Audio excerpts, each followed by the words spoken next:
Because of some of the things that I've got through ill health. I have problems with my right leg. I have lung problems that's been given to me from the mining industry. And I've got blood disorder. This government don't care what kind of problems you've got. Then they turn around to you and say, we're going to stop your benefits, which they did to me.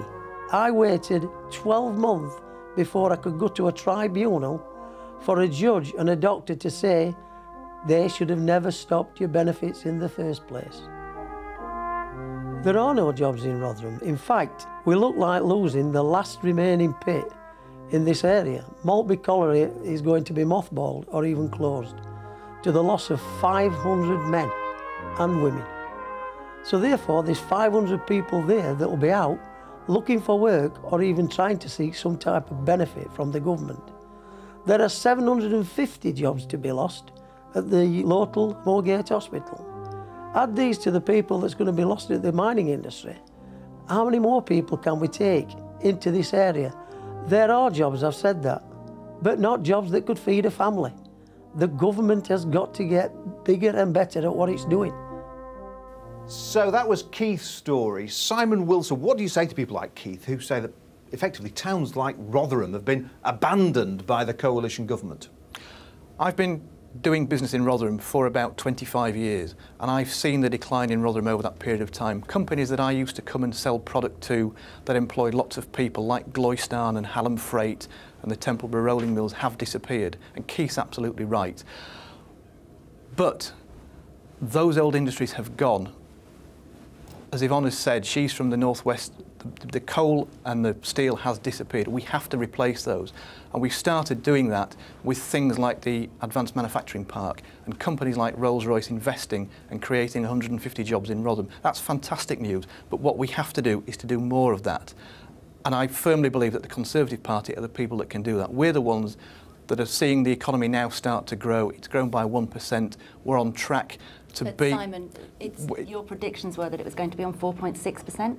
So the country is flatlining under Conservatives. We are growing the economy. We're forecast that the UK will have the best economy in terms of growth in 2013 in Europe, and those things are now starting to happen. But we have to do more of it. We have to, as Lord Heseltine suggested, devolve more decision-making power to the regions, to places like Rotherham, so it can have more control over its own destiny. But Keith's biggest concern was unemployment.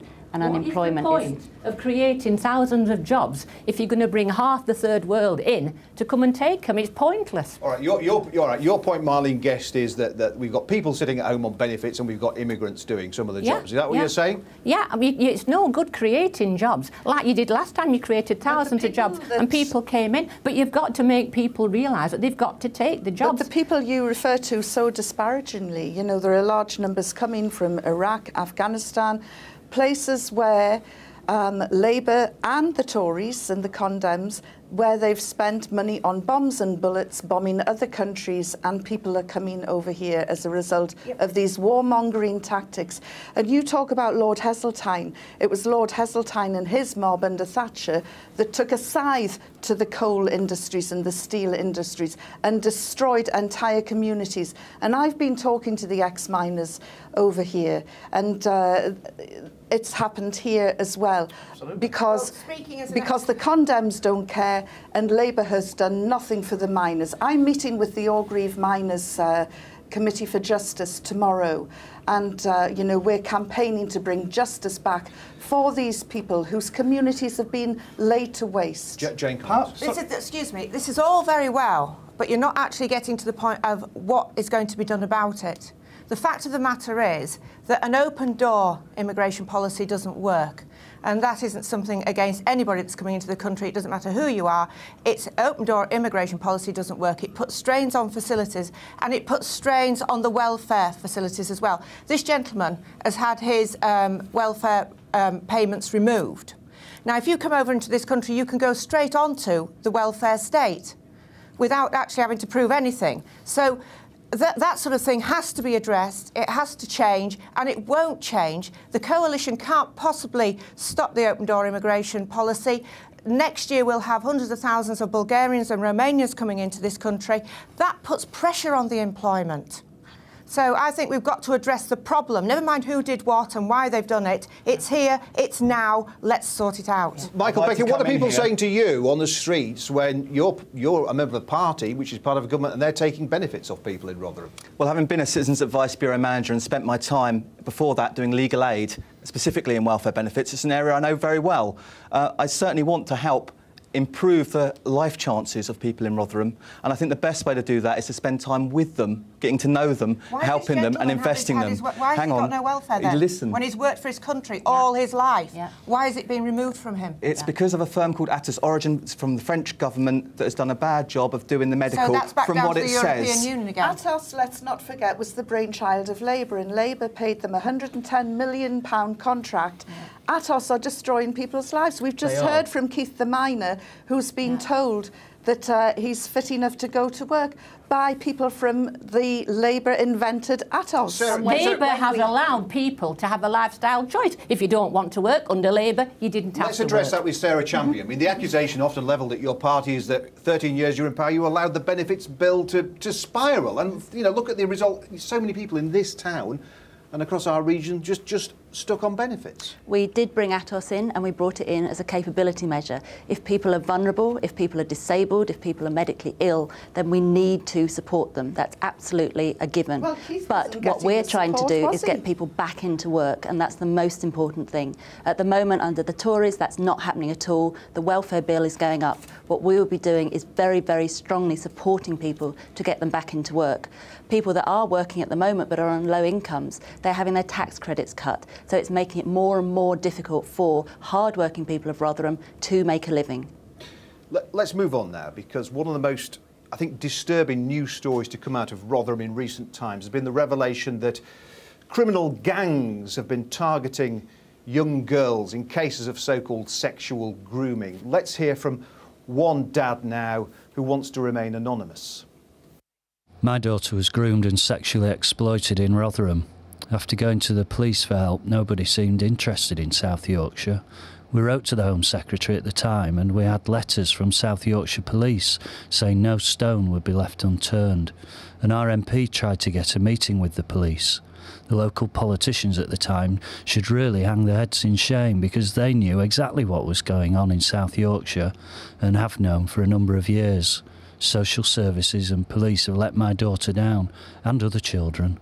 The perpetrators who committed these acts on various girls, including my daughter, are still walking the streets of Rotherham and are free to carry on doing what they do, even though this was brought to the attention of the police and social services and local politicians at the time. Also, who's policing the police? Because the police have not stepped up to the plate as well. We feel there was no help available. There was no help out there when this was happening to us as a family. We feel that someone needs to answer the questions of what happened in our case and the other cases of girls and children who were let down in Rotherham. Well, for their parts, Rotherham Council and South Yorkshire Police say they continue to develop their strategies. Some successful prosecutions have taken place, and Rotherham Council has run an anti-grooming unit for 15 years. Jane Collins, what do you say to the dad we've just heard from there, who basically believes the authorities haven't taken his daughter's claims seriously? My heart goes out to him, of course, and he made a very poignant comment. He said, who's policing the police? So what I want to know is, are we going to have a cover-up of the cover-up? We've had a cover-up in this town for 10 years. 6 years ago, I knew this was happening, and I was holding meetings in pubs. That was all I could get, the only way I could do it. The council didn't want to know social services or the police, and I thought the children in my town had got to be protected. And I held meetings in pubs asking people to come and explaining what was happening and explaining the warning signs that you've got to look for. But it's not 6 years, is it? It's gone on for more than a decade. That is the reality. They covered it up. And they have covered it up. And I have, one of the first things that I did when before I came here was to speak to some experts in child grooming to find out all the details about the problem in Rotherham. And the concern is across the community. A lot of Muslims are outraged because they said it's as though everybody thought we knew that it was happening, and we didn't. We called for an inquiry And the deputy leader of the Labour Council called me Islamophobic, and he said, you are playing the politics of race. I am a parent, and like that father, you know, I don't want any child exposed to these filthy paedophile gangs, whoever they are. And why has this council been silent for so long? Because they didn't want to upset the Asian vote, that's why. They didn't want to upset the Asian vote. It's insulting to look at the Muslims in a block vote. They're all individual. And the real scandal here is that these vulnerable girls have been let down from day one by the police, by the CPS, by the parents, by the council, and of course these gangs that should have the full, they should be dragged through the courts. And if he is right and says that they're still out on the street, I'd like to know what is happening. The people that were involved in this, not all of them were arrested. They found a girl with a group of Asian men, and they never arrested any of them. I think if you're involved in it any way at all, you should have been brought to justice, and a lot were just got away with it. But the main question is, what are we going to do? All right, Sarah Champion, the accusation here appears to be that a government minister said this on our programme a few months ago, that racial sensitivities, political correctness, hampered the authorities in investigating these allegations. Do you believe in that? What I find very uncomfortable is people trying to make political mileage out of this. What I would really like to be hearing everyone here saying is what we're going to do for the victims. These crimes are completely destroying the children, and they're completely destroying the families. That's why I'm backing Yvette Cooper, who wants to have an overarching inquiry to find out what's going on. This is happening up and down the country, and we're not doing anything for the victims. So we need to be supporting the victims here. The majority of paedophiles remain, you know, when you look at their profile, are white men, Simon Wilson. I mean, do you think this is worth making political capital out of? I think we should all, in this room today, pledge that if we are successful in being elected, we will make contact with Keith and find out what he has to say, and we'll take that forward to Sean Wright and ask him to sort it out, to investigate it, to put this problem right. Sean Wright did a brilliant job last time. The victims have to be front and centre. Going after perpetrators is fine, but I think the primary duty of any local authority or any MP is to look for the victims and to give more support for them. I welcome the government's report. Hang on, I welcome the government's report, but I think as a former victim of sexual abuse that this is a very powerful and live issue, and that we have been. It has to be addressed with passion, and it has to be done now. And I don't think another cover-up is the answer, and I think there has been too much of a cover-up historically. And I think if you know, whoever is elected as the next MP for Rotherham has to have the guts to take on local authority and hold them to account. Well, I took them on 5 years ago, and they didn't want to know. We'll move on from that for now. In fact, actually, one of the other smaller parties hoping to do well in this by-election are the English Democrats. They came second to Labour in last week's PCC elections here in South Yorkshire. Let's hear from their candidate now. This is David Wildgoose. We're standing up for all the people of England who are being abandoned effectively by the main parties. The reason why turnout is dropping so dramatically all over the country is the fact that people have recognised that the main parties don't care about them. Well, we actually do care about England and the people of England, and so we are actually going to make a change to that. And there are 4 other candidates to mention here. Clint Bristow is representing the EDL. Simon Copley is an independent. Paul Dixon is also an independent. And Ralph Dyson of the Trade Unionists and Socialists Against Cuts. And that's it for the Sunday politics for Yorkshire and Lincolnshire. Now go back to Andrew Neil in London.